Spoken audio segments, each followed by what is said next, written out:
I think the character Nancy really differs from Rose McGowan, as you put it, based on the fact that she's, well, you know, she's probably more broken in different ways, you know, than I am, and she's more silent than I am.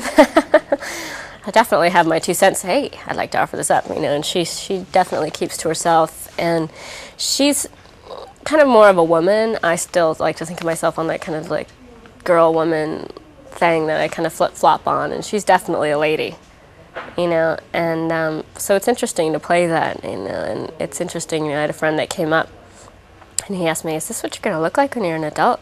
I guess so, yeah, I guess so, I don't know. And it's, you know, certainly a lot more conservative clothing-wise than what I usually wear, and she's very kind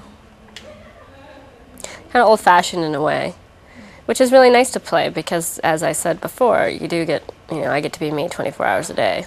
Who doesn't need a little break?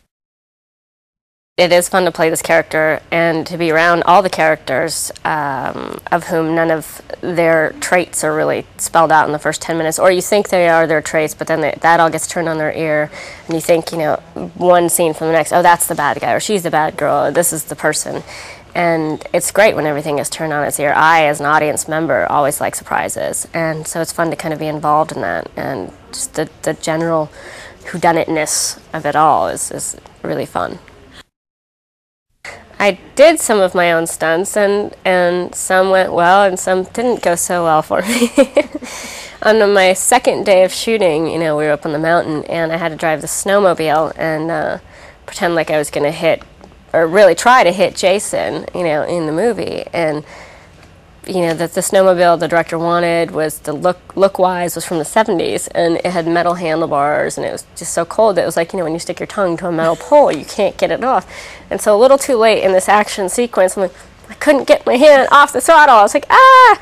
And, you know, I was thinking, actually this thought like flashed in my head 2 days ago, I was wearing Manolo Blahnik high heels. What's going on?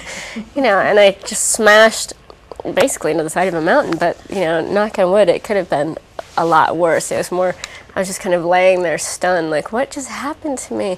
And I wish they would have caught it on film, but unfortunately the camera crew had to jump out of the way for their lives. I think my goal with this is just that people be entertained for an hour and a half in a different way than, you know, there's entertainment it is fun to go see popcorn movies, you know, action, shoot 'em ups, and then it's fun to go see the ones that are kind of like a Rubik's Cube, you know, and which is kind of more of a brain teaser.